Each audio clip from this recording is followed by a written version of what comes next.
Hallelujah. आप सभी को जय मसीह की। मैं परमेश्वर का धन्यवाद करती हूँ आज इस सुंदर समय के लिए और ये सुंदर अनुग्रह जो प्रभु ने मेरे जीवन पर किया कि आज जो मैं आपको प्रचार करने के लिए जा रही हूँ, क्योंकि मैंने कभी नहीं सोचा था कि मैं इस विषय पे कभी प्रचार करूँगी, मगर परमेश्वर के आत्मा ने बीते समय से जैसा मुझे सिखाते आ रहे हैं, प्रभु ने जो बातें सिखाई, मुझे काफ़ी लंबे समय के इंतज़ार के बाद में ये वचन प्रचार करने का मौका मिल रहा है। मैं प्रभु का धन्यवाद करती हूँ। हालेलुया। जब हम परमेश्वर के वचन को पढ़ते हैं, प्रभु के पवित्र शास्त्र में 66 बुक्स हैं, 66 किताबें हैं, और जब हम 66 किताबों को पढ़ते हैं तो हम उत्पत्ति से लेकर प्रकाशित वाक्य तक है। और जब हम परमेश्वर के वचन को पढ़ते हैं तो हम अक्सर बहुतेरे लोग हैं जो उत्पत्ति से लेकर यहूदा तक पढ़ते हैं, प्रकाशित वाक्य नहीं पढ़ते। उनका ये कहना है कि हमें समझ नहीं आती, क्या लिखा है कुछ पता नहीं चलता। ऐसे ही हाल कुछ मेरा भी था। मैंने भी सच बताऊं तो मैं जब बाइबल पढ़ती थी, मैंने काफ़ी समय तक प्रकाशित वाक्य को स्टार्टिंग में पढ़ा, फिर मुझे समझ नहीं आता था, मैंने ही छोड़ दिया। फिर परमेश्वर के आत्मा ने मुझसे कहा कि तू इसे पढ़। मैंने जब पढ़ना शुरू किया तब प्रभु ने अपने वचन से सिखाना आरंभ किया। और जब हम प्रभु के वचन को पढ़ते हैं तो प्रकाशित वाक्य की किताब एक भविष्यवाणी की किताब है, और अन्य किताबों में जो कुछ भी हम पढ़ते हैं, हम परमेश्वर की प्रतिज्ञाओं को पढ़ते हैं, परमेश्वर के कामों को पढ़ते हैं। प्रभु यीशु मसीह ने किस तरह से चंगाइयाँ करी, कैसा जीवन जिया, प्रभु यीशु मसीह के चेलों का जीवन कैसा था, इतिहास कैसा था, इज़राइल कैसा था, हम इन विषयों पर पढ़ते हैं। मगर जब प्रकाशित वाक्य को पढ़ते हैं तो प्रकाशित वाक्य की किताब एक भविष्यवाणी की किताब है। हालेलुया। जो कुछ प्रकाशित वाक्य की किताब आज से 2000 साल पहले जब प्रभु यीशु मसीह ने पतमुस टापू पर अपने शिष्य यूहन्ना को दिया था, उसे लगभग 2 साल हो गए, 2 साल से भी अधिक का समय हो चुका है। और जब प्रभु यीशु मसीह ने यूहन्ना को ये बोला था, तब प्रभु यीशु मसीह ने यूहन्ना को एक बात बोली थी, यह प्रकाशित वाक्य की किताब और उसका पहला अध्याय और उसका आप 3 पद को आप पढ़े। क्या लिखा है? धन्य है वे जो इस भविष्यवाणी के वचन को पढ़ता है। हालेलुया। आप में से कितने लोग प्रकाशित वाक्य को पढ़ते हैं? बहुत कमों का हाथ है ना। मगर प्रभु क्या कह रहा है? धन्य है वे जो इस भविष्यवाणी के वचन को पढ़ता है। अगर अब तक आप नहीं पढ़ते थे तो आज से आप पढ़ना शुरू कर देना। वचन कह रहा है धन्य है वो, ब्लेसेड है वो लोग। अगर नहीं पढ़ रहे हैं तो अब से पढ़ना शुरू कर देना। नहीं समझ आता कोई बात नहीं, पढ़ो, बार बार पढ़ो। लिखा है धन्य है वे जो इस भविष्यवाणी के वचन को पढ़ता है और वे जो सुनते हैं, और वे जो सुनते हैं और इसमें लिखी हुई बातों को मानते हैं, क्योंकि समय निकट है। हालेलुया। प्रभु यीशु मसीह ने आज से 2000 साल पहले अपने चेले को ये बात बोली थी कि लिख इसमें कि धन्य है वे जो इस भविष्यवाणी के वचन को पढ़ते हैं, धन्य है वे जो इसको सुनते हैं, मानते हैं, क्योंकि समय निकट है। क्योंकि प्रभु यीशु मसीह के आगमन का समय अब आ चुका है। हालेलुया। और ज़रूरी है हमारे लिए कि यदि हम अपने आप को ये सोचते हैं कि हम प्रभु यीशु मसीह के आगमन के लिए तैयार हो, हम प्रभु यीशु मसीह के साथ कलीसिया में उठाए जाने के लिए तैयार हो, तो ज़रूरी है कि हम इस भविष्यवाणी के वचनों को पढ़े, सुने, सीखें। ऐसा क्या है जो कुछ 2000 साल पहले बोला गया था, आज सब कुछ वैसा ही घट रहा है। आज संसार में जितनी भी घटनाएं घट रही हैं, आज संसार में आप जितनी भी घटनाओं को देख रहे हैं, आप लगातार देख रहे हैं। इस साल अगर आप न्यूज़ में देखोगे तो लगभग पूरे विश्व में बाढ़ें आई हैं, बरसात हुई है, भूकंप हुआ है। इस बार अमेरिका में सालों से जहां तक गर्मी नहीं पड़ी, उससे भी कहीं अधिक रिकॉर्ड तोड़ गर्मी पड़ी है। ये सब बातें जो आज हो रही है, आज से 2000 साल पहले इस किताब में वो बातें लिखी जा चुकी हैं, क्योंकि हम इन बातों को पढ़ते नहीं हैं। सो हमारे लिए ये बातें अनोखी लगती हैं, क्योंकि हमने पढ़ा ही नहीं है, हमें पता ही नहीं है। हमारे लिए ये बातें नई हैं कि अरे आज अमेरिका में इतनी बाढ़ आ गई है, अब तो हर जगह बाढ़ आ रही है, बादल फट रहे हैं, लोग मर रहे हैं, एक दूसरे को मार रहे हैं। ये सब कुछ इस भविष्यवाणी की किताब में लिखा जा चुका है। सो जब हम इस पुस्तक को पढ़ते हैं तब हम जानते हैं कि परमेश्वर ने अपने आगमन के समय की कौन कौन सी बातें इस किताब में बोली गई थी। प्रकाशित वाक्य के 2 और 3 अध्याय में को जब हम पढ़ते हैं, तब प्रभु यीशु मसीह ने यूहन्ना को 7 कलीसियाओं के विषय में संदेश दिया था। ये 7 कलीसियाएं, 7 कलीसियाओं में अगर आप पढ़ेंगे, आप इस हफ्ते जाना और अपने घरों में जाकर, अगर आपने अभी तक नहीं पढ़ा तो इन 7 कलीसियाओं का अध्ययन करना, इनको स्टडी करना, पढ़ना। जब आप इन 7 कलीसियाओं को पढ़ेंगे तो ये कलीसियाएं जो उस समय विद्यमान थी, प्रेजेंट थी, हर एक कलीसिया का अलग अलग समय रहा है, अलग अलग समय, 7 कलीसियाओं का अलग अलग समय रहा है, और 7 कलीसियाओं का अलग अलग चरित्र रहा है।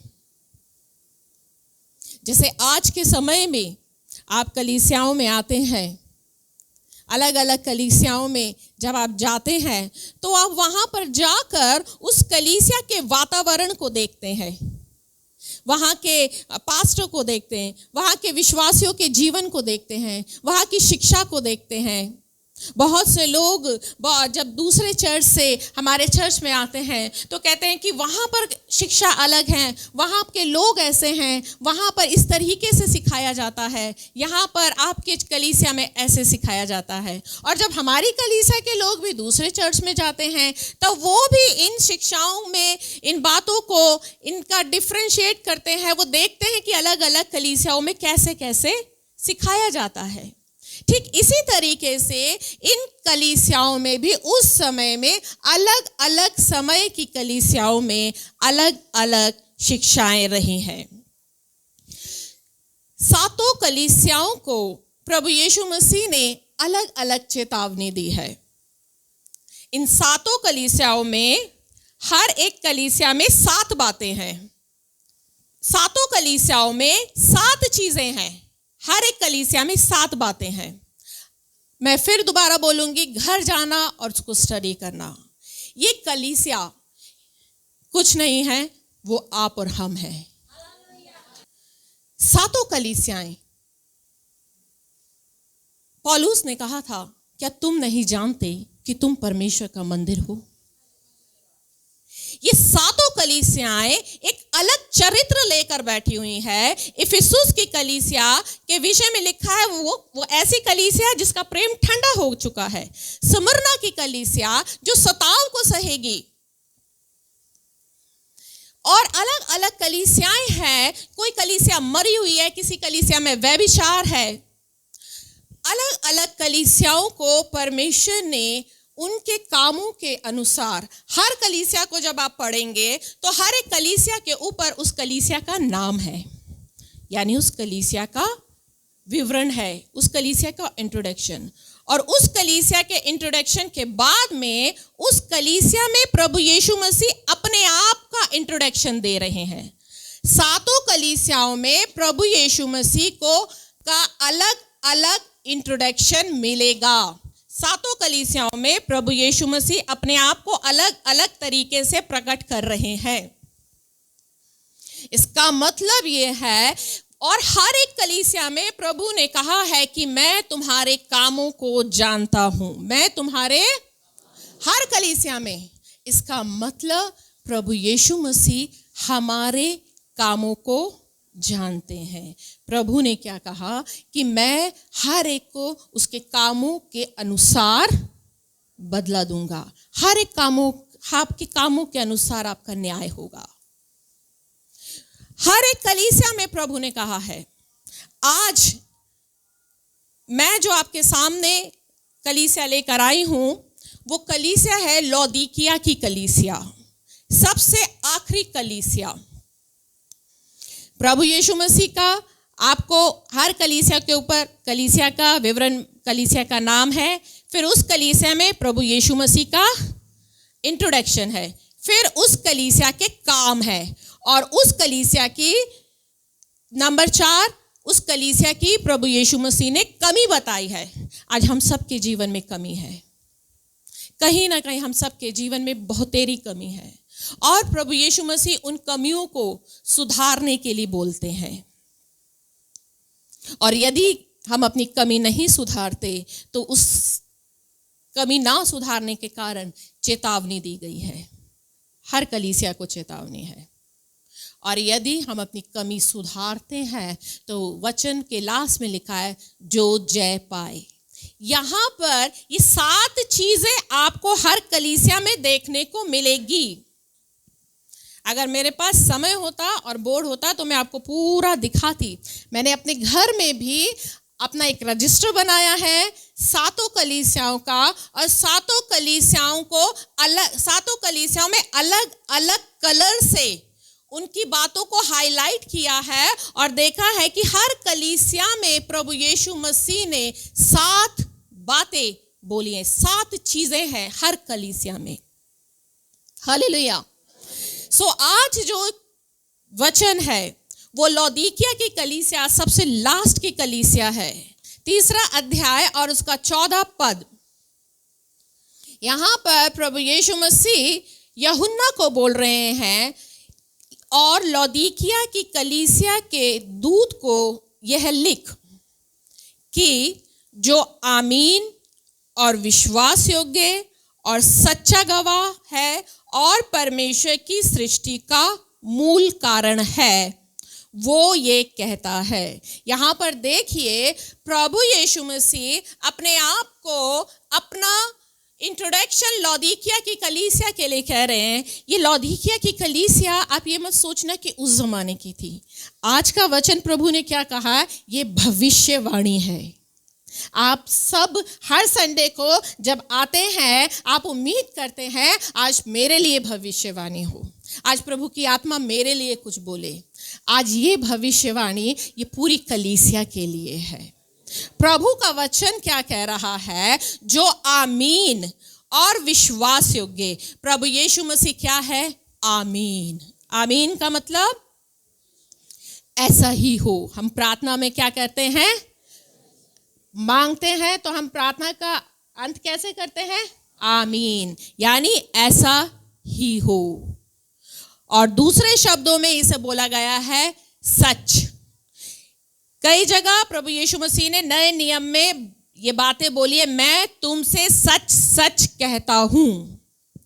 इंग्लिश की बाइबल में वहां लिखा गया है, आई से यू आमेन आमेन, यानी आमेन आमेन, मैं तुमसे सच सच कहता हूं। यानी आमीन का मतलब है सत्य। प्रभु यीशु मसीह क्या है, सत्य है।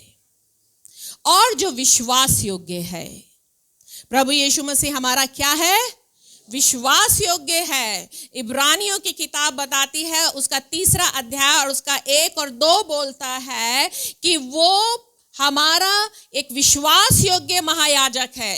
वो कैसा है, विश्वास योग्य है। आप सोचें, आप जिस परमेश्वर पर विश्वास कर रहे हैं और जो आज का वचन के द्वारा आपसे बातें कर रहा है, वो विश्वास योग्य परमेश्वर है और सच्चा गवाह और परमेश्वर की सृष्टि का मूल कारण है। ये जो सृष्टि बनी है, इसका क्या है? वो मूल कारण। मूल कारण मतलब जिसके लिए सारा ब्रह्मांड रचा गया हो। कारण तो वही है, उसी के लिए रचा गया है ना? कुलीसियों की किताब और उसका पहला अध्याय और उसका 15 क्या लिखा है, आप पढ़ो 15 से 18। वह तो अदृश्य परमेश्वर का प्रतिरूप और सारी सृष्टि में पहलौठा है, क्योंकि उसी में सारी वस्तुओं की सृष्टि हुई, स्वर्ग की हो अथवा पृथ्वी की, देखी या अनदेखी, क्या सिंहासन, क्या प्रभुताएं, क्या प्रधानताएं, क्या अधिकार, सारी वस्तुएं उसी के द्वारा और उसी के लिए सृजी गई हैं। वही सब वस्तुओं में प्रथम है और सब वस्तुएं उसी में स्थिर रहती हैं। वही देह अर्थात कलीसिया का सिर है। वही आदि है और मरे हुओं में से जी उठने वालों में पहलौठा, कि सब बातों में वही प्रधान ठहरे। हालेलुया। प्रभु यीशु मसीह क्या है? सारी सृष्टि उसी में रची गई, उसी के द्वारा रची गई, उसी के लिए रची गई और सब बातों में पहलौठा वही है। और आज का वचन वो ये कह रहा है। आज प्रभु की आत्मा आपसे, आप में से हर एक व्यक्ति के जीवन से परमेश्वर की आत्मा ये कह रही है। ये जो वचन मैं आपको दे रही हूँ, ऐसा नहीं है कि मैं बिल्कुल प्रिपेयर करके आई, मैंने सोचा था कि संडे को यही वचन दूंगी। मैं अपना कुछ और वचन 2 हफ्ते से लेकर बैठी थी। लगातार 2 हफ्ते मेरी तबीयत खराब रही, मैं वचन नहीं दे पाई। और जब इस सप्ताह मेरी तबीयत ठीक रही और मैं अपना वचन तैयार करके बैठी थी देने के लिए, रात को 12 बजे परमेश्वर के आत्मा ने मेरे हृदय में ये वचन डाला कि जा और ये वचन दे। और फिर रात के 12 बजे से, परसों रात के 12 बजे से परमेश्वर की आत्मा पूरा दिन मुझे इस वचन के विषय में सिखाती रही। क्योंकि प्रभु आज जानते हैं आज कलीसिया की क्या हालत है, आज आप किस परिस्थिति में हो। क्या कह रहा है? वो जो सारी सृष्टि का मूल है, वो जो सारी सृष्टि में पहलौठा है, वो जिसके लिए सारी सृष्टि रची गई, वो ये कह रहा है, वो ये कह रहा है कि मैं तेरे कामों को जानता हूं, तू ना तो ठंडा है और ना गरम। भला होता कि तू ठंडा या गरम होता। हालेलुया। कितनी अद्भुत बात है। प्रभु यीशु मसीह क्या कह रहे हैं? वो जो सारी सृष्टि का पहलौठा है, वो यीशु मसीह क्या कह रहा है कि तुम ना तो ठंडे हो ना गरम। भला होता कि तुम या तो ठंडे होते या गरम होते। आज हम कैसा जीवन जी रहे हैं मसीह में? आप बताइए, आप अपने आप को कहां रखेंगे? ठंडे में, गरम में या गुनगुने में? यहां पर प्रभु ने 3 कैटेगरी बोली है। ना तुम ठंडे हो ना तुम गरम हो। ठंडा क्या करता है? कपकपाता है, कपाता है, कपकपी देता है। गरम क्या करता है? जलाता है। और गुनगुना क्या करता है? आराम देता है ना? कई बार डॉक्टर हमें यही तो बोलते हैं, गुनगुना पानी पीना, आराम मिलेगा। आज हम कौन सी कंडीशन में हैं? गुनगुने, आराम से है ना। हम एक आरामदायक मसीह जीवन जी रहे हैं, आरामदायक। प्रभु क्या कह रहा है? तू ना तो ठंडा है और ना तू गुनगुना। मैं तेरे कामों को जानता हूं। क्या काम है? अगर आप इफिसुस की कलीसिया में पढ़ोगे ना, तो प्रभु यीशु ने इफिसुस को क्या कहा? मैं तेरे काम परिश्रम, धीरज को जानता हूं। इफिसुस की कलीसिया के अंदर परिश्रम भी है, धीरज भी है। थुआतीरा की कलीसिया को प्रभु यीशु ने क्या कहा? मैं तेरे काम, प्रेम, विश्वास, सेवा, धीरज को जानता हूं। उन कलीसियाओं में प्रेम है, विश्वास है, धीरज है। इन कामों को प्रभु जानता है। मगर सोचो, ये कलीसिया जो गुनगुनी कलीसिया है, इसके बारे में प्रभु यीशु मसीह क्या कह रहे हैं? मैं तेरे कामों को जानता हूं। आगे तो कोई काम नहीं बोला कि तेरे अंदर प्रेम है, तेरे अंदर विश्वास है, तेरे अंदर धीरज है। प्रभु का वचन कह रहा है, मैं तेरे कामों को जानता हूं कि तू ना तो ठंडा है ना गरम। भला होता कि तू ठंडा या गरम होता। भला होता कि तुम या तो बिल्कुल ही ठंडे होते, बैठे होते अपने घर में, यूट्यूब पर ही वचन सुन रहे होते। वो ठंडे ही तो हैं। जो आज यूट्यूब ने लोगों को इतना ठंडा कर दिया है कि वो कलीसिया में जाने की जरूरत नहीं समझते हैं। उन्हें लगता है कि घर में बैठे हुए हैं, कलीसिया में जा रहे नहीं जा रहे कोई टेंशन नहीं है। प्रभु को मेरी परिस्थिति मालूम है, प्रभु को मेरे हालात भी पता है, कोई बात नहीं। अगर मैं दसमांश भी नहीं दे रहा, प्रभु को मेरे हालात पता है। कोई बात नहीं, मैं उपवास नहीं कर रहा, प्रभु को तो मेरे शरीर की हालत भी पता है। प्रभु को तो सब कुछ पता है। वो यही तो कह रहा है, मैं तेरे सारे कामों को जानता हूं। वो सब जानता है। हम कितने कामचोर हैं, हम कितने निकम्मे हैं और हम कितने मेहनती हैं। वो क्या कह रहा है? मैं तेरे परिश्रम को भी जानता हूं, मैं तेरे कामों को भी जानता हूं, मैं तेरे विश्वास को भी जानता हूं। मगर यहां पर वो कह रहा है कि मैं तेरे कामों को जानता हूं कि तू ना तो ठंडा है और ना तू गरम। भला होता कि तू ठंडा या गरम होता, यानी तू जोशीला होता। भला होता कि तेरे अंदर जोश होता, तेरे अंदर ज्वाला होती, आग होती। परंतु आज हम लोगों के अंदर, हम ठंडे तो है नहीं, ये बात तो पक्की है ना? ठंडे तो नहीं है हम, ये बात तो पक्की है। क्योंकि आज हम यहां पर हैं, ये इस बात का सबूत है हम ठंडे नहीं हैं, जोशीले भी नहीं हैं। हम क्या हैं? गुनगुने हैं। और गुनगुने की खासियत क्या होती है? वो ठंडा नहीं होता। और अगर उसे बोलो तू ठंडा है ना, मैं तो गर्म हूं, मगर वो गर्म भी नहीं है। अब आप क्या गर्म हो, जोशीले हो? नहीं हो। आप कैसे हो? गुनगुने हो। मगर इन गुनगुनों के लिए, गुनगुन के लिए प्रभु क्या कह रहे हैं कि भला होता कि तू ठंडा या गर्म होता। इसलिए कि तू, 16 पद में क्या कह रहा है? इसलिए कि तू गुनगुना है। गुनगुना वो लोग जो हर संडे आते हैं, हर संडे दिखाई भी देते हैं, हर मीटिंग्स में आएंगे, हर कन्वेंशन होगी, कन्वेंशन में भी दिखाई देंगे, हीलिंग मीटिंग होगी, हीलिंग मीटिंग में भी आएंगे, सेमिनार है, सेमिनार में भी आ रहे हैं, प्रैक्टिस है, प्रैक्टिस में भी आ रहे हैं, गा भी रहे हैं, बजा भी रहे हैं। मगर ये इस बात का प्रमाण नहीं है ना कि हम ज्वलंत हैं।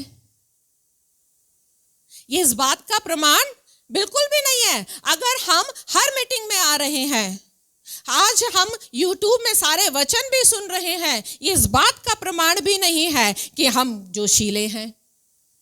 क्यों? क्योंकि प्रभु का वचन जोशीलों के लिए, जो ज्वलंत होते हैं, क्या कह रहा है? लूका की किताब और उसका 12 अध्याय और उसका 35 और 37 पद को पढ़े। जो ज्वलंत है, जिनके अंदर आग है, क्या लिखा है? तुम्हारी कमरे बंधे रहे और तुम्हारे दिए, और तुम उन मनुष्यों के समान बनो जो अपने मालिक की बाट जो रहे हैं कि बिहा से कब आएगा।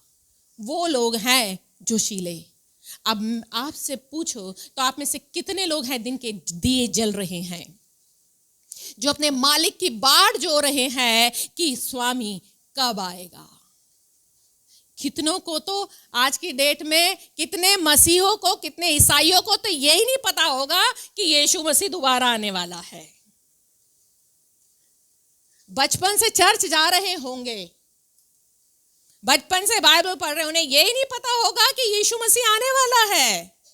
वचन क्या कह रहा है? तुम्हारी कमरे बंद ही रहे, तुम्हारे दिए जलते रहे और तुम उस मनुष्य के समान बनो जो अपने मालिक की बाट जो रहा है। आज कलीसिया, मैं ये पूछना चाहती हूँ, आप में से कितने लोग हैं जो अपने परमेश्वर की बाट जो रहे हैं कि वो कब आएगा? अपने ब्याह की, कर्जे की, मकान की, दुकान की, इन सब बातों की चिंता को छोड़कर, सारे कलेशों को, झगड़ों को खत्म करके बाट जो रहे हैं कि मालिक कब आएगा। कभी भी आ सकता है। मैं तो तैयार रहूं, मैं तो अपने आप को उन सारे रगड़ों, झगड़ों से, झमेलों से अलग करके अपने आप को तैयार करूं, क्योंकि वो तो कभी भी आ सकता है। उसने कहा मैं तो छोड़ के ना आऊंगा, कभी भी आऊंगा। क्या आज हमारे अंदर वो आग है? यदि नहीं है तो हम क्या हैं? हम जलते हुए तो नहीं हैं। यशायाह की किताब क्या कहती है? यशायाह की किताब 29:13, और प्रभु ने कहा, ये लोग जो मुंह से मेरा आदर करते हैं, करते हुए समीप आते, परंतु अपना मन मुझसे दूर रखते हैं, जो केवल मनुष्यों की आज्ञा सुनकर मेरा भय मानते हैं। ये कौन से लोग हैं? ठंडे। अपना मन तो गुनगुने नहीं है, गुनगुने हैं भैया, आए तो हैं, एक तो आए हैं, हर संडे आते हैं, भाई गुनगुने नहीं है। मगर जो ठंडे हैं ना, ठंडे वचन भी सुनते हैं, उनके कानों में जूं भी नहीं रेंगती, जूं नहीं रेंगती। कितना भी प्रचार कर लो, कितना भी सिखा लो, वो जैसे हैं वो वैसे के वैसे ही रहते हैं। बस वो संडे आते हैं, एक धर्म का काम समझ कर आते हैं, छुट्टी है, नहीं जाएंगे, काम धंधों पे आशीष नहीं आती है, जाना है भैया, भूत भर नाचने लगता है इसलिए आना है, वो आ इसलिए रहे हैं। वो तो ठंडे हैं, उन्हें कोई मतलब नहीं क्या प्रचार हो रहा है, उन्हें प्रचार से कोई मतलब नहीं, उन्हें पवित्र आत्मा के अभिषेक से कोई मतलब नहीं, उन्हें बस मतलब है तेल पानी, बस चंगाई की प्रार्थना हो। वो है ठंडे लोग तो। मगर हम तो गुनगुने हैं, क्योंकि हम वचन भी पढ़ते हैं, यूट्यूब में सारे कितने कितने प्रचारकों को सुनकर छोड़ दिए हैं, अपनी कलीसिया के अलावा अन्य प्रचारकों को भी सुन लेते हैं हम। वचन के इतने भूखे हैं हम। ठंडापन नहीं है, गुनगुने हैं, मगर गर्म भी नहीं है। अगर इन गुनगुनों से बोला जाए जाओ प्रभु की सेवा करो, परमेश्वर के वचन का प्रचार करो, जाते हैं, घर में बैठ जाते हैं। आजकल तो मोबाइल ने ही सत्यानाश कर रखा है, मसीह की पोस्ट भेज दो, यही प्रचार है। मसीह की पोस्ट ही सबको फॉरवर्ड करते रहो, ये भी तो प्रचार ही है?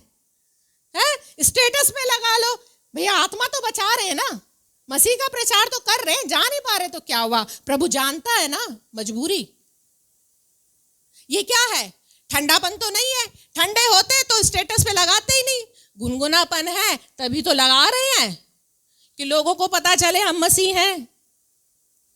ये गुनगुनापन ही तो है जो आज हमें प्रभु के पास में आने नहीं देता, परमेश्वर के चरणों में बैठने नहीं देता। ये गुनगुनापन ही तो है जो हमें मसीह के आगमन के लिए तैयार नहीं होने देता। हम सारा वचन सुनते हैं, समझते हैं, हम हर संडे आएंगे, कोई सेमिनार होगा उसमें भी आएंगे, कन्वेंशन होगी उसमें भी आएंगे, मगर प्रभु यीशु मसीह इन गुनगुने लोगों के लिए मत्ती की किताब उसके 7 में क्या कहता है कि और उस समय बहुतेरे मेरे पास में आएंगे जो मुझसे कहेंगे, हे प्रभु क्या हमने तेरे नाम से दुष्ट आत्मा नहीं निकाली? प्रभु हमने तो चंगाइयां भी करी, प्रभु हर संडे जाते थे, सबसे पहले चर्च में बैठते थे, प्रभु हर मीटिंग में रजिस्ट्रेशन कराया सबसे पहले, प्रभु जी, मैं प्रैक्टिस में भी टाइम से जाता था, प्रभु माइक छीन कर भी गाता था, हाँ? मगर प्रभु क्या कहेंगे? प्रभु क्या कहेंगे? मैं तुम्हें, ये गुनगुनों के लिए कह रहा है प्रभु। ये गुनगुने थे तभी तो दुष्ट आत्मा निकाल रहे हैं। ठंडे लोग दुष्ट आत्मा निकाल सकते हैं क्या? निकाल सकते हैं? नहीं निकाल सकते। गुनगुनापन है, मगर कितना गुनगुनापन है? वो गुनगुनापन ही तो है जो दुष्ट आत्माएं निकाल रहा है, वो गुनगुनापन ही तो है जो भविष्यवाणियां करा रहा है। मगर प्रभु यीशु मसीह ने क्या कहा? मात्र केवल वो जो मेरे पिता की इच्छा पर चलता है और उसे मानता है। अब मुझे ये बता दो, जितने भी लोग दुष्ट आत्मा निकालने वाले, चंगाई करने वाले, भविष्यवाणी करने वाले, कितने हैं जो परमेश्वर की आज्ञाओं को मानते हैं? ये गुनगुने ही तो है। प्रभु ने कहा, मैं तुम उस समय कह दूंगा मैं तुम्हें नहीं जानता, निकाल देगा वो उस गुनगुनों को। आज हम जिस मसीह जीवन को लेकर चल रहे हैं ना, हम बस संडे चर्च आते हैं, हमें लगता है कि यही आत्मिकता है, यही गर्मी है, यही मुझे गर्माहट दे रही है। ये गर्माहट नहीं है। प्रभु यीशु कह रहा है कि तू गुनगुना है और इसलिए मैं तुझे अपने मुंह से उगलने पर हूं। हालेलुया। आप सोचो, प्रभु यीशु मसीह क्या कह रहा है? मैं तुझे उल्टी करने पर हूं। उल्टी कैसे होती है?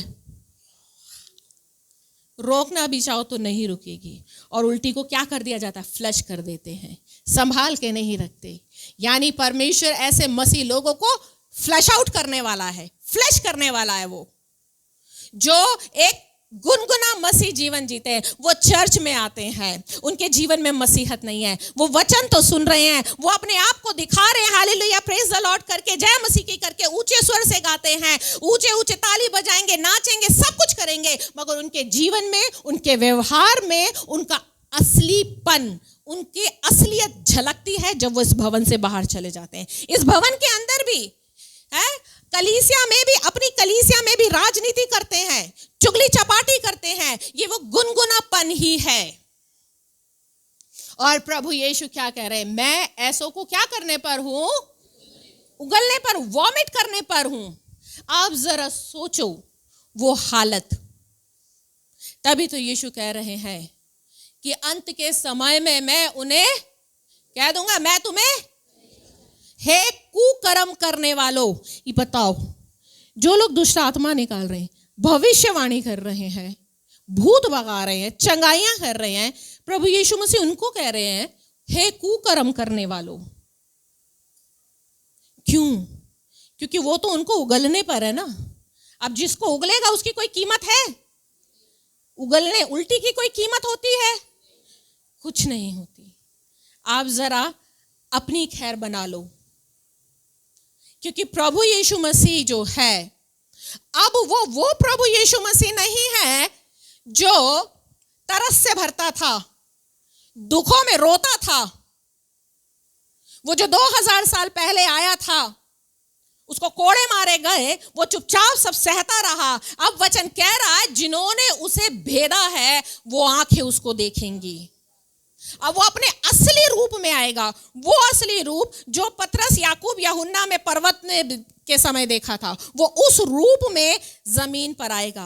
वो लोग उसके उस चेहरे को बर्दाश्त नहीं कर पाए, तो सोच लो उसके चेले जो हर समय साथ रहते थे उसके चेहरे को देख नहीं पाए, तो आज की कलीसिया, आप और हम उसके उस रूपांतरण को कैसे बर्दाश्त कर पाएंगे? वो अपने उस चेहरे पर आ रहा है। वो अब तरस करने वाला परमेश्वर नहीं होगा कि वो दया करे। वचन कहता है, अब कुल्हाड़ा पेड़ों की जड़ पर आ चुका है, काटने पर है वो। जो पेड़ अच्छा फल नहीं लाएगा, काटा जाएगा। वो क्या कह रहा है? सो इसलिए तू गुनगुना है और न ठंडा न गरम, मैं तुझे अपने मुंह से उगलने पर हूं। 17 पद में, तू जो कहता है मैं धनी हूं और धनवान हो गया हूं और मुझे किस बात की घटी नहीं। गुनगुने लोग ऐसा ही जीवन जीते हैं। आज मैं आप में से बहुतों से पूछूं, काम धंधा बहुत अच्छा चल रहा है, वचन बहुत अच्छी प्रार्थना भी चल रही है, ज्ञान तो इतना आ गया है कि हम दूसरों को भी सिखा सकते हैं, वचन में से कमियां भी बता सकते हैं, इतना ज्ञान आ चुका है ना।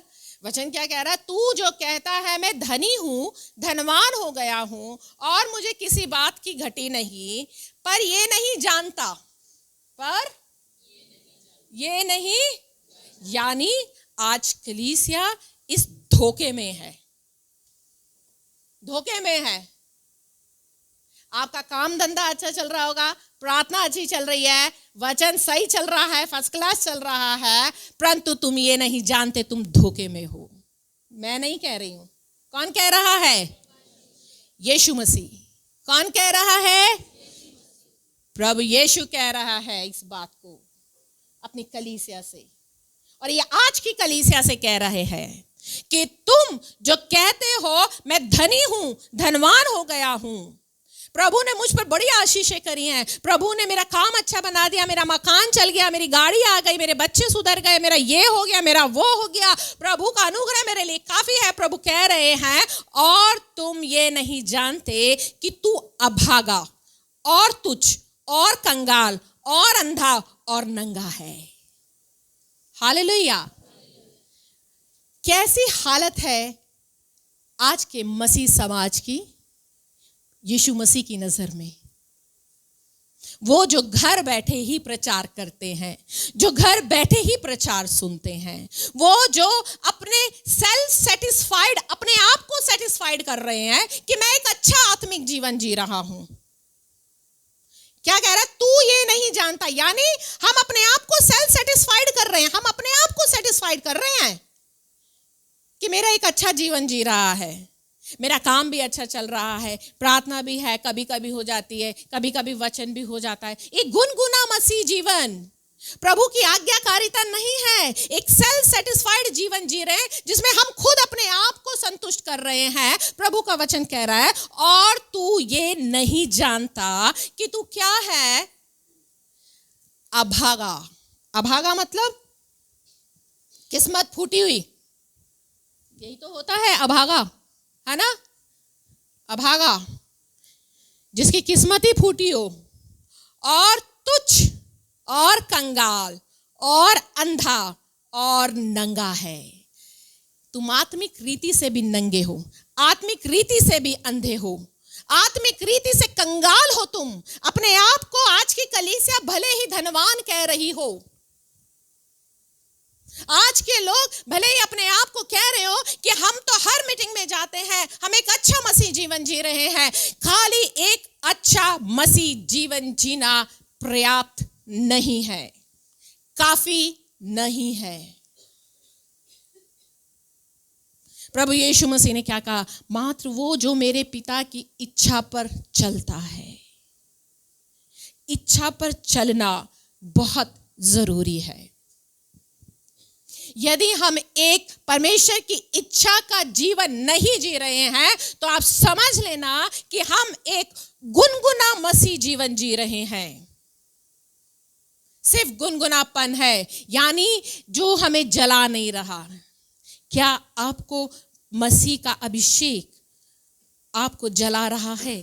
यदि नहीं जला रहा तो समझ लेना आप उस आरामदायक जीवन में जी रहे हो, गुनगुना जीवन, जो संसार को भी खुश कर लेता है और प्रोकलीसिया को भी खुश कर लेता है। हमें लगता है हम मसीह को भी खुश कर रहे हैं, संडे के संडे चर्च चले जाते हैं, मीटिंग्स में भी अटेंड कर लेते हैं, मीटिंग में अभिषेक भी उतर जाता है, मेरे लिए भविष्यवाणी भी हो जाती है। ये काफी नहीं है। आगे क्या कह रहा है? इसलिए मैं तुझे सम्मति देता हूं कि आग में ताया हुआ सोना मुझसे मोल ले। प्रभु अपने लोगों को क्या सलाह दे रहे हैं? मैं तुझे सलाह देता हूं, सम्मति दे रहा हूं कि तू मुझसे आग में ताया हुआ सोना, कौन सा सोना? आग में तपा हुआ, एक ऐसा सोना जिसे आग में ताप कर खरा कर दिया जाता है, खरा बन जाता है। पहला पत्रस और उसका पहला अध्याय और उसका 7 पद आग में ताया हुआ सोना के बारे में क्या कहता है? और यह इसलिए है कि तुम्हारा परखा हुआ विश्वास, जो आग में ताए हुए नाशवान सोने से भी कहीं अधिक बहुमूल्य है, और यीशु मसीह के प्रकट होने पर प्रशंसा और महिमा और आदर का कारण ठहरे। प्रभु क्या कह रहे हैं? तू मुझसे आग में ताया हुआ सोना, आग में ताया हुआ सोना, पतरस क्या बोलता है? वो तुम्हारा परखा हुआ विश्वास। प्रभु यीशु मसीह क्या देना चाहते हैं कलीसिया को? आग में परखा हुआ विश्वास ले लो, क्योंकि बिना विश्वास के उसे प्रसन्न करना अनहोना है। जब आप उस विश्वास में जो आग में ताए हुए सोने से भी कहीं अधिक बहुमूल्य है, खरा विश्वास होता है, वो आपको धनवान कर देगा। इसीलिए प्रभु कह रहे हैं कि आग में ताया हुआ सोना तुम मुझसे मोल ले ले, तुम मुझसे विश्वास ले ले। वो विश्वास जो इब्राहिम के अंदर था, तुम मुझसे वो विश्वास ले ले, ताकि तुम धनी किए जाओ, ताकि तुम जब आप अपने परमेश्वर के सामने जाएंगे और विश्वास की प्रार्थना करेंगे, विश्वास मांगेंगे, वो खरा विश्वास वो आपको धनवान बना देगा। आगे वचन क्या कह रहा है? और श्वेत वस्त्र ले ले कि पहनकर तुझे नंगेपन की लज्जा ना हो। श्वेत वस्त्र, ये नंगापन आत्मिकता का है। प्रकाशित वाक्य 16:15 में भी बोला गया है कि वन निकालो, प्रकाशित वाक्य 16:15। देख, मैं चोर के समान आता हूँ, धन्य है वे जो जागता रहता है और अपने वस्त्र की चौकसी करता है कि नंगा ना फिरे। हाँ, धन्य है वे कि जो अपने वस्त्र की चौकसी कर रहा है कि नंगा ना फिरे। मगर आज की कलीसिया आत्मिक रीति से क्या है? नंगी है। प्रभु यीशु मसीह क्या कह रहे हैं? अभागे हो, तुच्छ हो, नंगे हो। और प्रभु क्या कह रहे हैं कि तू मुझसे अपने धार्मिकता के वस्त्र ले ले। कौन से? श्वेत वस्त्र ले ले, धार्मिकता के वस्त्र। प्रकाशित वाक्य 19:8 में अपने आप को शुद्ध, चमकदार, महीन मलमल पहनने का अधिकार दिया, क्योंकि उस महीन मलमल का अर्थ है पवित्र लोगों के धर्म के काम। क्या ले लो प्रभु से? कौन सी चीज? धार्मिकता के वस्त्र। धार्मिकता के वस्त्र का मतलब क्या है? धर्मी लोगों के धर्म के काम। धर्म के काम। अगर आज हम प्रभु यीशु मसीह के लिए तैयार होना चाहते हैं, कलीसिया में उठाए जाने के लिए गंभीर हैं, तो हमें इस बात के लिए गंभीर होना है कि मैं अपने विश्वास में खड़ी की जाऊं, मैं उन धार्मिकता के वस्त्रों को धारण करूं, क्योंकि आज हर इंसान आत्मिक रीति से नंगा है। प्रभु ने गुनगुने लोगों के लिए बोल दिया है कि तुम तुच्छ हो, अभागे हो, कंगाल हो, अंधे हो। आप जरा सोचो, आप तो हर संडे आ रहे हो, आप तो प्रार्थना कर रहे हो, मगर प्रभु यीशु मसीह का नजरिया, प्रभु यीशु मसीह की दृष्टि में हम क्या हैं? क्या हैं? तुच्छ, अभागे, कंगाल, अंधे, नंगे। और आज कलीसिया को जरूरत है कि हम इन बातों से अपने आप को जय पाए। वो आगे कह रहा है, और अपनी आंखों में लगाने के लिए सुरमा ले कि तू देखने लग, आत्मिक आंखें खुल जाएं। आज जो संसार के ईश्वर ने आज कलीसिया को जो अंधा कर रखा है, पैसे का घमंड है, शरीर की अभिलाषाओं में, और व्यर्थ की बातों में संसार ने के ईश्वर ने आज कलीसिया पर जो अंधापन चढ़ा रखा है, वो कह रहा है कि तू मुझसे सुरमा ले, कि तुम्हारी आंखें खुल जाएं ताकि तुम परमेश्वर के उस रूप को देख सको, समझ सको, उसकी ज्ञान की बातों को, तुम्हारे मन की आंखें ज्योतिर्मय हो जाएं कि तुम उसके महिमामय रूप को देख सको। प्रभु कह रहा है तुम मुझसे अपनी आंखें खुलवाने के लिए प्रार्थना करो कि प्रभु तू मेरे जीवन से उस अंधेपन को दूर कर दे जो मुझे अंधा बनाती है, जो मुझे कंगाल बनाती है, जो मुझे गुनगुना बना रही है। मैं हर संडे चर्च जाता हूं, मैं हर संडे की प्रार्थना में जाता हूं, मैं हर मीटिंग में जाता हूं, परंतु फिर भी मेरे अंदर वो जोश नहीं है, क्योंकि मेरे अंदर परमेश्वर की आज्ञाएं नहीं है, मेरे अंदर प्रभु का वचन नहीं है, मेरे अंदर परमेश्वर का प्यार नहीं है। और यही बातें हैं जो आज कलीसिया को कंगाल कर रही है, यही बातें हैं जो कलीसिया को नंगा कर रही है, अंधा कर रही है। प्रभु कह रहे हैं, प्रभु तो सलाह भी दे रहे हैं कि तू मुझसे ले ले।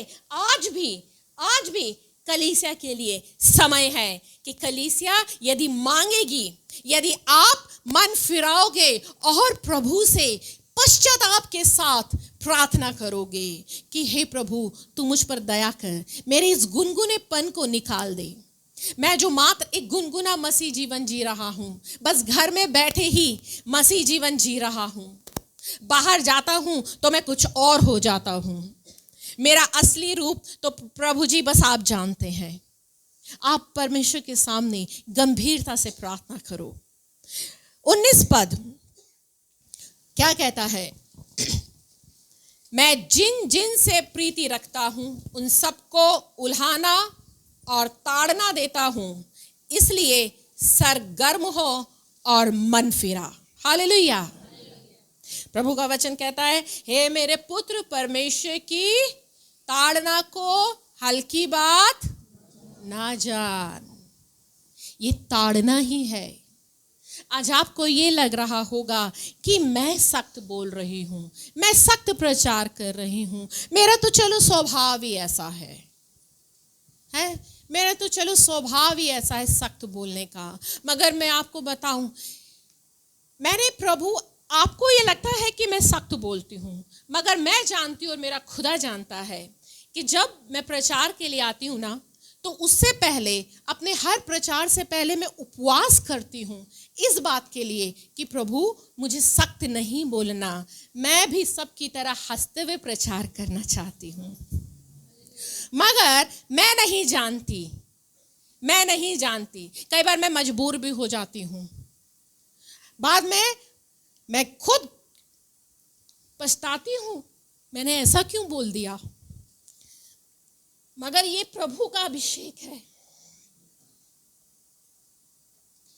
ये जो मैं, आपको लग रहा है मैं गुस्से में हूं,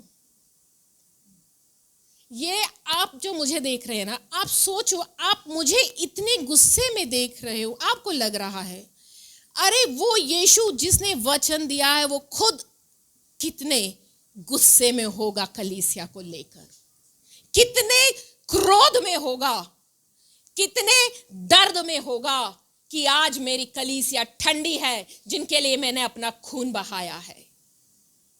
मैं अगर यहाँ खड़ी तो मैंने परमेश्वर से पहले ही बोल दिया था कि प्रभु मैं ये वचन प्रचार नहीं कर सकती हूँ, मुझसे आराम से तो बोला ही नहीं जाता, वैसे भी प्रभु आप मुझसे बुलवाना। और मुझे भी नहीं पता कि परमेश्वर का क्रोध मैं अपने अंदर महसूस कर सकती हूँ कि वो कितने क्रोध में है एक एक व्यक्ति को लेकर, आप में से एक एक जन को लेकर, चाहे वो क्वायर के लोग हो, कलीसिया के लोग हो, प्रचारक हो, सेवक हो, लेमैन हो, कोई भी क्यों ना हो, परमेश्वर की आत्मा को मैं अपने अंदर महसूस कर सकती हूँ कि वो कितने क्रोध में है कलीसिया को लेकर। क्योंकि वो लोग जो जोक की तरह उसका खून पीते हैं, हर प्रभु भोज में आकर प्रभु भोज लेते हैं, तो भी उनके जीवन में कोई बदलाव नजर नहीं आता है।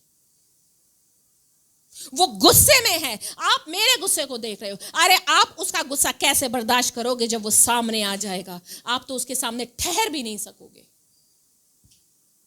कोई मनुष्य उसके सामने रुक भी नहीं सकेगा उसके गुस्से के आगे। आज हमसे इंसानों का गुस्सा बर्दाश्त नहीं होता। मैं जब गुस्से मैं प्रचार करती हूँ, प्रचार के बाद मुझे बोला जाता है नीचे, इतने गुस्से में प्रचार किया, इतने गुस्से में नहीं बोलना चाहिए। मेरे पति बोलते हैं, मेरे भाई बोलते हैं, मगर मैं नहीं बोलती हूँ। मगर मेरा परमेश्वर का आत्मा है जो मुझसे बुलवाता है और वो उस समय बोलता है कि तू बोल ऐसा, तू बोल ऐसा। आप सोचो, एक इंसान के ये शब्द आपको चोट पहुंचा रहे हैं, आपको खराब लग रहे हैं। अरे वो परमेश्वर, वो खुद कितने गुस्से में होगा आपको लेकर, जो एक गुनगुना मसीह जीवन जी रहे हो। 20 पद क्या कहता है? देख, मैं द्वार पर खड़ा हुआ खटखटाता हूं, यदि कोई मेरा शब्द सुनकर द्वार खोलेगा तो मैं उसके पास भीतर आकर उसके साथ भोजन करूंगा और वो मेरे साथ। अब आप यहां पर एक बात देखो, प्रभु यीशु थुआतीरा की कलीसिया से क्या कह रहे हैं? यानी गुनगुने लोग जो संडे को चर्च में आते हैं, प्रार्थना करते हैं, गुनगुना जीवन जीते हैं। उन्हें कहीं भी जाओ, किसी भी मीटिंग में बुलाओ, वो आते हैं, हाजिर होते हैं। आप उन्हें हर मीटिंग कन्वेंशन में देखोगे, अच्छे से बोलेंगे, है ना। उनको लिए प्रभु क्या कह रहे हैं? मैं द्वार पर खड़ा। अब आप सोचो, प्रभु यीशु मसीह कहाँ खड़े हैं? द्वार पे खड़े खटखटा रहे, मतलब प्रभु यीशु मसीह कहाँ होंगे? अंदर या बाहर? बाहर। प्रभु यीशु मसीह बाहर खड़े हैं, अंदर नहीं है। यानी गुनगुने व्यक्ति के जीवन में प्रभु यीशु मसीह अंदर नहीं है। वो कहाँ खड़े हैं? बाहर खड़े खटखटा रहे हैं। प्रभु यीशु मसीह क्या कह रहे हैं? मैं द्वार पर खड़ा खटखटा रहा हूं, यानी मैं तुम्हारे हृदय के अंदर नहीं हूं। अगर आज कलीसिया गुनगुना जीवन जी रही है तो यीशु मसीह कहाँ है? हृदय के, आपके मन के बाहर है यीशु मसीह। आप इस धोखे में मत रहना, यीशु मसीह आपके अंदर है। आराधना भले ही गा लेना, यीशु मेरे अंदर काम करता, वो बाहर, वो तो बाहर खड़ा खटखटा रहा है। वचन कह रहा है मैं द्वार पर खड़ा खटखटा रहा हूं, क्योंकि मैं तुम्हारे अंदर गुनगुनापन है, मैं तुम्हारे हृदय के अंदर नहीं हूं। यदि तुम मेरी आवाज सुनोगे और अपना द्वार खोलोगे तो मैं आऊंगा। कब आऊंगा? जब तुम द्वार खोलोगे। मगर हमारे द्वार तो आज कहां लगे हैं? बंद है। कितना ही प्रचार कर लो, चीख लो, चिल्ला लो, कितना भी बोल लो। आज मैं भले ही कितना बोल रही हूं, अब आप पर निर्भर करता है कि आप में से कितने लोगों का गुनगुनापन जाएगा। कौन गुनगुने बने रहेंगे, कौन ठंडे होंगे, कौन गर्म हो जाएंगे। ये तो आप पर निर्भर करता है कि आपने यीशु मसीह को कहां रखना, अपने हृदय के अंदर या बाहर। वो तो आज बाहर है, वो आज कहां है? बाहर है। वो आज कह रहा है मैं द्वार पर खड़ा खटखटा रहा हूं। मैं तो बाहर खड़ा हूं कलीसिया के। आज लोग मेरे लिए अपने मन का द्वार नहीं खोल रहे, क्योंकि इनके अंदर गुनगुनापन है। ये जलते नहीं है, ये ज्वलंत नहीं है, इनके अंदर आग नहीं है। वो तो आना चाहता है अंदर, मगर आज कलीसिया कहां पर है? गुनगुने अपने कंफर्ट जोन में। एक श्रेष्ठ गीत में, श्रेष्ठ गीत की किताब को अगर आप निकालेंगे, श्रेष्ठ गीत, हाँ, 5वां अध्याय और उसका 2, 3, 4। मैं सोती थी परंतु मेरा मन जागता था। सुन, मेरा प्रेमी खटखटाता है और कहता है, हे मेरी बहन, हे मेरी प्रिय, हे मेरी कबूतरी, मेरी निर्मल, मेरे लिए द्वार खोल, क्योंकि मेरा सिर ओस से भरा है और मेरी लटें रात में गिरी हुई बूंदों से भीगी हैं। मैं अपना वस्त्र उतार चुकी थी। एक मिनट, क्या लिखा है दूसरे में? मैं तो सोती थी, मैं सो रही थी, परंतु मेरा मन जाग रहा है, और सुन मेरा प्रेमी खटखटाता है और कह रहा है।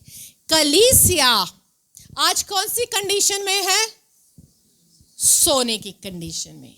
उसका मन जाग रहा है। वो क्या कह रही है? मैं सो रही थी, मेरा मन जाग रहा था और मेरा प्रेमी खटखटाता है। आज आप में से कितने लोगों के मनों पर प्रभु यीशु मसीह खटखटाते होंगे जब आप वचन सुनते हैं, जब आप प्रार्थना करते हैं? प्रभु यीशु आते हैं, खटखटाते हैं। यीशु ने क्या कहा? मैं द्वार पर खड़ा खटखटा रहा हूं। और श्रेष्ठ गीत में क्या है? प्रेमी द्वार पर खड़ा है और क्या कह रहा है? हे मेरी प्रेमी, हे मेरी प्रिय बहन, मेरी कबूतरी, मेरी निर्मल, मेरे लिए द्वार खोल। मगर कलीसिया क्या कह रही है? प्रेमिका क्या बोल रही है? 3 में पढ़े। मैं अपना वस्त्र उतार चुकी थी, मैं उसे फिर कैसे पहनूं? मैं तो अपने पांव धो चुकी थी, अब उनको कैसे मैला करूं? अब प्रेमिका क्या कह रही है? मैं तो अपना वस्त्र उतार चुकी थी, अब तो मैं नाइट गाउन में आ गई हूं, बेड पर हूं, सोने के लिए हूं, सोने के लिए तैयार हूं। यानी कलीसिया दुल्हन एक आरामदायक पोजीशन में आ गई है, रेस्ट की पोजीशन में है। कलीसिया कहां पर है? कंफर्ट जोन में है, आराम से है। वो कह रही मैं तो अपना वस्त्र उतार चुकी थी, अब इसे फिर से कैसे पहनूं? और मैं अपने पैरों को धो चुकी थी, अब उन्हें कैसे? अरे अब इतना मेहनत कौन करे? कलीसिया की हालत ऐसी ही है क्योंकि वो कंफर्ट जोन में है। आज हमने अपने आप को ऐसे जोन में रखा है जहां से हम एक अच्छा आत्मिक जीवन भी जी सकते हैं और एक संसारिक जीवन भी। हम लोगों को भी खुश कर सकते हैं और हम कलीसिया को भी खुश कर सकते हैं, हम प्रभु को भी खुश कर सकते हैं, अपने दोस्तों को भी खुश कर सकते हैं। हम एक कंफर्ट जोन में हमने अपने आप को रखा हुआ है। अब उससे बाहर कैसे निकले? कैसे ये सब बातें तोड़े? ये सारी आदतों से, सारे परपंच जो हमने रचा रखे हैं, इनसे कैसे बाहर आए? कलीसिया यही कह रही है। और वो कह रही है तब 4 में, मेरे प्रेमी ने अपना हाथ किवाड़ के छेद से भीतर डाल दिया, तब मेरा हृदय उसके लिए उमड़ उठा। हाँ, क्या हुआ? प्रेमी ने क्या करी है? कोशिश करी है। हाथ को जब दरवाजा नहीं खुलता, पुराने जमाने में क्या होता था? कुंडी दूसरी होती थी, उसने उंगली डालकर खोलने की कोशिश करी, मगर क्या हुआ? प्रेमी से आज प्रभु यीशु मसीह प्रयास कर रहा है, वो भी कोशिश कर रहा है कि तुम अपना द्वार खोल दो। कलीसिया अपने मन का द्वार खोल दे। मैं द्वार पर खड़ा खटखटा रहा हूँ, यदि तुम द्वार खोलोगे तो मैं आऊँगा, भीतर आऊँगा, वो आपके हृदय के आएगा, वो आपके जीवन में आएगा, वो आपके साथ भोजन करेगा। मगर कलीसिया क्या कर रही है? वो अपने कंफर्ट जोन में है, वो उस कंफर्ट जोन से बाहर नहीं निकलना चाहती है। वो क्या कह रही है? और मैं सिहर उठी, तब मैं अपने प्रेमी के लिए, 6वां पद, मैंने अपने प्रेमी के लिए द्वार तो खोला, परंतु मेरा प्रेमी मुड़कर चला गया था। परंतु देखो, जब तक प्रेमिका ने द्वार खोला तब तक प्रेमी चला गया था। आगे, जब वह बोल रहा था तब मेरा प्राण घबरा गया था। मैंने उसको ढूंढा परंतु ना पाया, मैंने उसको पुकारा परंतु उसने कुछ उत्तर ना दिया। मैंने उसको ढूंढा परंतु प्रेमी जा चुका था। मैंने उसको ढूंढा परंतु ना पाया। आज यही हालत है। आज यीशु मसीह द्वार पर खड़ा खटखटा रहा है। वो आपके लिए इंतजार कर रहा है, किवाड़ में से हाथ डाल रहा है खोलने की, परंतु कलीसिया अपने कंफर्ट जोन में है, आरामदायक जीवन जी रही है। वो उस आरामदायक जीवन से कैसे बाहर आ जाए? कैसे नौकरी के साथ साथ हम परमेश्वर का जीवन जिए? कैसे हम यारी दोस्ती को छोड़कर प्रभु में आए? कैसे हम ये सब झमेले जो हमने पाल लिए हैं इन्हें छोड़कर प्रभु में समर्पित हो? जब तक कलीसिया को होश आया, जब तक प्रेमिका को होश आया, दूल्हा जा चुका था, उसने ढूंढा और उसको ना मिला। ऐसा ही हाल कुछ कलीसिया का होगा। आज वो पुकार रहा है। वचन कहता है यदि आज तुम उसका शब्द सुनो तो अपने मन को कठोर मत करो। आज वो समय है कि आप परमेश्वर की इन बातों को, मैंने आपको पहले पढ़ा दिया, प्रकाशित वाक्य 1:3 में लिखा, जो इन भविष्यवाणी के शब्दों को सुनता है, मानता है, वो धन्य है।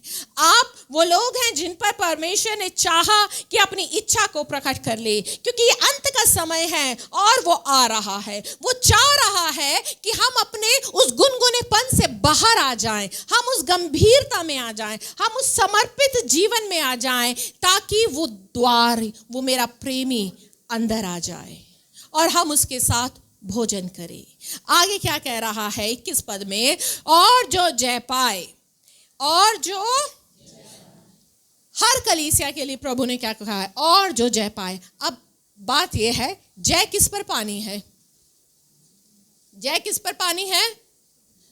अपने गुनगुनेपन पर। भाई अपनी कमी जो जा रही है उसी पर तो जय पाओगे, है ना? अब जो कमी है, प्रभु कह रहे जो जय पाए, जो अपनी कमी पर जय पा लेगा, जो अपने जीवन से गुनगुनेपन को दूर कर लेगा, मैं उसे अपने साथ अपने सिंहासन पर बैठाऊंगा, जैसा मैं भी जय पाकर अपने पिता के साथ सिंहासन पर बैठा। वचन बताता है प्रभु यीशु मसीह जब जी उठा, तब इस संसार से जब वापस गया, तब प्रभु यीशु मसीह परमेश्वर के दाहिने हाथ पर बैठा सिंहासन पर। वो आज भी विद्यमान है वहां पर, वो आज भी विराजमान है। ठीक इसी तरीके से यदि हम कलीसिया अपने गुनगुनेपन पर जय पाएंगे, तो हम भी प्रभु यीशु मसीह के साथ दाहिने हाथ पर सिंहासन पर विराजमान होंगे। मगर हमें आज किस बात की जरूरत है कि अपने उस ठंडेपन, उस गुनगुनेपन को छोड़ना है, क्योंकि प्रभु को वो गुनगुनापन पसंद नहीं।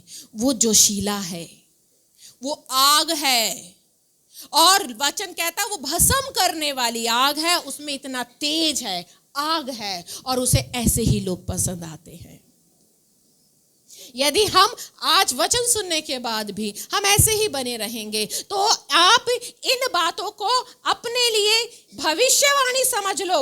वचन में लिखा है 17 पद को भविष्यवाणी करके अपने घर में लगा लेना। 17 पद को, तू जो कहता है मैं धनी हूं, धनवान हो गया हूं, मुझे किसी बात की घटी नहीं है, और ये नहीं जानता कि तू अभागा है, तुच्छ है, कंगाल है, अंधा है, नंगा है।